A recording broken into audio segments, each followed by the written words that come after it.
Hostel ನೌಕರರ ಕಿರುಕುಳ ನೀಡುತ್ತವ ಪ್ರಿನ್ಸಿಪಾಲ್ಗೆ ಹೇಳಿ ಧಿಕ್ಕಾರ. ಎಲ್ಲಿವರೆಗೆ ಹೋರಾಟ? ಹಿತಕ್ಕಾಗಿ ಹೋರಾಟ.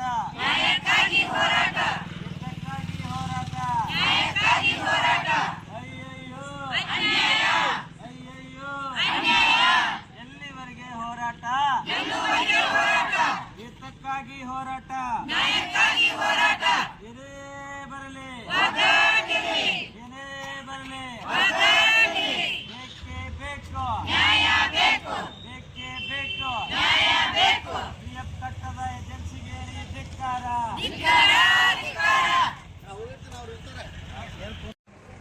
ಕರ್ನಾಟಕ ರಾಜ್ಯ ಸರ್ಕಾರಿ ಹಾಸ್ಟೆಲ್ ಮತ್ತು ವಸತಿ ಶಾಲಾ ಹೊರಗುತ್ತಿ ನೌಕರ ಸಂಘ ಜಿಲ್ಲಾ ಸಮಿತಿ ಬಾಗಲಕೋಟೆ ವತಿಯಿಂದ ಮಾನ್ಯ ಜಿಲ್ಲಾಧಿಕಾರಿಗಳ ಕಚೇರಿ ಎದುರುಗಡೆ ಇವತ್ತು ಸಮಾಜ ಕಲ್ಯಾಣ ಇಲಾಖೆ, ಹಿಂದುಳಿದ ವರ್ಗಗಳ ಕಲ್ಯಾಣ ಇಲಾಖೆ, ಅಲ್ಪಸಂಖ್ಯಾತರ ಕಲ್ಯಾಣ ಇಲಾಖೆ ಮತ್ತು ಕರ್ನಾಟಕ ವಸತಿ ಶಿಕ್ಷಣ ಸಂಸ್ಥೆಗಳಲ್ಲಿ ಸುಮಾರು 16 ವರ್ಷಗಳಿಂದ ಅತಿ ಕಡಿಮೆ ವೇತನದಲ್ಲಿ ದುಡ್ತಕ್ಕಂಥ ಅಡಿಗೆಯವರು, ಅಡಿಗೆ ಸಹಾಯಕರು, ಕಾವಲುಗಾರರು, ಸ್ವಚ್ಛತಾ ಸಿಬ್ಬಂದಿ ಮತ್ತು ಡಿ ಗಿಫ್ಟ್ ನೌಕರರು ಸುಮಾರು ವರ್ಷಗಳಿಂದ ಇಲಾಖೆಯಲ್ಲಿ ದುಡ್ತಾ ಬಂದಿದ್ದಾರೆ. ಸರ್ಕಾರ ಇಲ್ಲಿವರೆಗೆ ನಮ್ದು ಯಾವುದೇ ರೀತಿ ಇವತ್ತು ಭದ್ರತೆಯನ್ನು ಕೊಟ್ಟಿಲ್ಲ.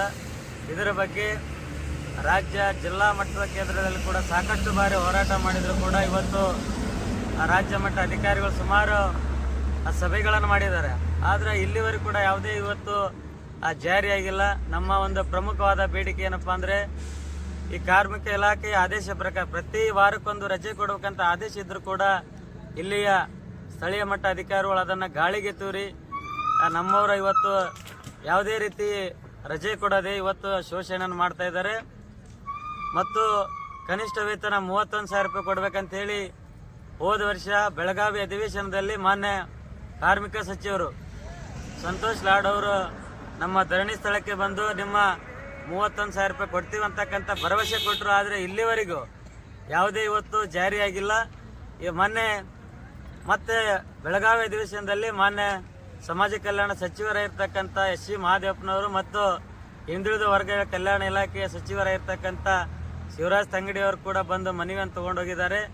ಒಂದು ತಿಂಗಳೊಳಗಾಗಿ ನಾವು ಸಭೆ ಮಾಡಿ ನಿಮ್ಮೆಲ್ಲ ಬೇಡಿಕೆಗಳ ಬಗ್ಗೆ ಇತ್ಯರ್ಥ ಮಾಡ್ತೀವಿ ಅಂತಕ್ಕಂಥ ಭರವಸೆ ಕೊಟ್ಟರು ಕೂಡ ಇಲ್ಲಿವರೆಗೆ ಯಾವುದೇ ರೀತಿ ಸಭೆಗಳು ಕೂಡ ಆಗಿಲ್ಲ. ಇವತ್ತು ಅವನ್ನೆಲ್ಲವನ್ನು ಖಂಡಿಸಿ ಇವತ್ತು ನಾವು ಬಾಗಲಕೋಟೆ ಜಿಲ್ಲೆಯ ಮಾನ್ಯ ಜಿಲ್ಲಾಧಿಕಾರಿಗಳ ಕಚೇರಿ ಎದುರುಗಡೆ ಇವತ್ತು ಸುಮಾರು ಮಹಿಳೆಯರು ಇವತ್ತು ಚಳಿಯಲ್ಲಿ ಕೂಡ ಇವತ್ತು ಬೀದಿಗೆ ಇಳಿದಿದ್ದಾರೆ. ಮಾನ್ಯ ಸಿದ್ದರಾಮಯ್ಯ ಅವರು ಇವತ್ತೆಲ್ಲ ಬಸ್ ಫ್ರೀ ಫ್ರೀ ಮಾಡ್ತಾ ಇದ್ದಾರೆ. ಇವತ್ತು ಹಾಸ್ಟೆಲ್ಗಳೇ ಬೆಳಗ್ಗೆ 6 ಗಂಟೆಯಿಂದ ರಾತ್ರಿ 9 ಗಂಟೆವರೆಗೆ ಕೆಲಸ ಮಾಡ್ತಕ್ಕಂಥ ಮಹಿಳೆಯರಿಗೆ ಯಾವುದೇ ರೀತಿ ಭದ್ರತೆ ಇಲ್ಲ ಮತ್ತು ಅವರಿಗೆ ದುಡ್ತಕ್ಕಂಥ ಸಂಬಳ ಕೂಡ ಸರಿಯಾಗಿ ಕಟ್ತಾ ಇಲ್ಲ. ಏಜೆನ್ಸಿಯವರನ್ನು ಇವತ್ತು ಎಲ್ಲೋ ಏಜೆನ್ಸಿ ಎಲ್ಲಿರ್ತಾನೋ ಗೊತ್ತಿಲ್ಲ, ಇವತ್ತು ಸುಮಾರು 23,000 ರೂಪಾಯಿ ಬಿಲ್ ಮಾಡ್ತಾರೆ. ಅವ್ರಿಗೆ ನಿಜವಾಗ್ಲೂ ಇವತ್ತು 12-13,000 ರೂಪಾಯಿ ಅವರು ನಮ್ಮ ನೌಕರಿಗೆ ಬರ್ತಾ ಇದೆ. ಅದಕ್ಕಾಗಿ ಆ ಏಜೆನ್ಸಿಯನ್ನು ಕಿತ್ತಾಕಿಬಿಟ್ಟು ಈ ಬಿದರಲ್ಲಿರ್ತಕ್ಕಂಥ ಸೊಸೈಟಿ ಏನಿದೆ ಅದು ಇಡೀ ರಾಜ್ಯದ ಎಲ್ಲ ಜಿಲ್ಲೆಯ ಜಿಲ್ಲಾ ಅಧಿಕಾರಿಗಳ ಒಂದು ಮುಖಾಂತರ ನಮ್ಮೆಲ್ಲ ನೌಕರರಿಗೆ ವೇತನ ಕೊಡ್ಬೇಕಂತ ಹೇಳಿ ಮತ್ತು ಕನಿಷ್ಠ ವೇತನ 31,000 ರೂಪಾಯಿ ಕೊಡಬೇಕು ಮತ್ತು ವಾರಕ್ಕೊಂದು ರಜೆ ಕೊಡಬೇಕು. ಈಗೇನು ಸಮಾಜ ಕಲ್ಯಾಣ ಇಲಾಖೆಯವರು ಮೊನ್ನೆ ಒಂದು ಆದೇಶವನ್ನು ಹೊರಡಿಸಿದ್ದಾರೆ. 100 ಮಕ್ಕಳ ವಿದ್ಯಾರ್ಥಿಗಳೇ ಮೊದಲು 5 ಜನ ಇತ್ತು, ಇವಾಗ 4 ಜನ ಅಂತೇಳಿ ಕಡಿಮೆ ಮಾಡಿದ್ದಾರೆ. ಅದನ್ನು ಕೂಡ ರದ್ದು ಮಾಡಬೇಕು. ಹಿಂದೆ ಇರ್ತಕ್ಕಂಥ ಆದೇಶವನ್ನು ಮತ್ತೆ ಮುಂದುವರಿಸಬೇಕಂತೇಳಿ ಇವತ್ತು ಪ್ರಮುಖವಾದ ಬೇಡಿಕೆಯನ್ನು ಇಟ್ಕೊಂಡು ಇವತ್ತು ನಾವು ಪ್ರತಿಭಟನೆ ಮತ್ತು ಅಹೋರಾತ್ರಿ ಧರಣಿಯನ್ನು ಇವತ್ತು ಹಮ್ಮಿಕೊಂಡಿದ್ವಿ. ಮಾನ್ಯ ಜಿಲ್ಲಾಡಳಿತ ಸಂಬಂಧಪಟ್ಟ ಅಪರ ಜಿಲ್ಲಾಧಿಕಾರಿಗಳು ಮತ್ತು ಹಿಂದುಳಿದ ವರ್ಗ ಕಲ್ಯಾಣ ಇಲಾಖೆಯ ಅಧಿಕಾರಿಗಳು ಈ ಒಂದು ನಮ್ಮ ಅನಿರ್ದಿಷ್ಟ ಧರಣಿಗೆ ಬಂದಿದ್ರು. ನಾವು ನಮ್ಮ ಬೇಡಿಕೆ ಈಡೇರುವವರು ಕೂಡ ನಾವು ಇಲ್ಲಿಂದ ಹೋಗೋದಿಲ್ಲ ಅಂತ ಕೇಳಿ ಸ್ಪಷ್ಟವಾದ ಸಂದೇಶವನ್ನು ಜಿಲ್ಲಾಡಳಿತಕ್ಕೆ ಕಳಿಸಿದ್ವಿ. ನಮ್ಮದು ನೇರವಾಗಿ ಆ ಸೊಸೈಟಿ ಮುಖಾಂತರ ವೇತನ ಬರಬೇಕು ಮತ್ತು ಕನಿಷ್ಠ ವೇತನ 31,000 ಬರೋವರೆಗೂ ನಾವು ಈ ಒಂದು ಧರಣಿಯನ್ನ ಮುಷ್ಕರವನ್ನು ನಾವು ಕೈ ಬಿಡೋದಿಲ್ಲ ಅಂತೇಳಿ ಈ ಮಾಧ್ಯಮದ ಮುಖಾಂತರ ಬಾಗಲಕೋಟೆ ಜಿಲ್ಲೆಯ ಜಿಲ್ಲಾಡಳಿತಕ್ಕೆ ಮತ್ತು ಸಂಬಂಧಪಟ್ಟ ಅಧಿಕಾರಿಗಳಿಗೆ ಎಚ್ಚರಿಕೆಯನ್ನು ಕೊಡ್ತಾ ಇದ್ದೇನೆ. ತಮ್ಮ ಹೆಸರು? ಉಲಗಪ್ಪ ಚಲವಾದಿ, ಹಾಸ್ಟೆಲ್ ಮತ್ತು ವಸತಿ ಶಾಲಾ ಹೊರಗುತ್ತಿ ನೌಕರ ಸಂಘದ ರಾಜ್ಯ ಜಂಟಿ ಕಾರ್ಯದರ್ಶಿ. ಹಾಸ್ಟೆಲ್ ನೌಕರರ ಕಿರುಕುಳ ನೀಡುತ್ತವ ಪ್ರಿನ್ಸಿಪಾಲ್ಗೆ ಹೇಳಿ ಧಿಕ್ಕಾರ.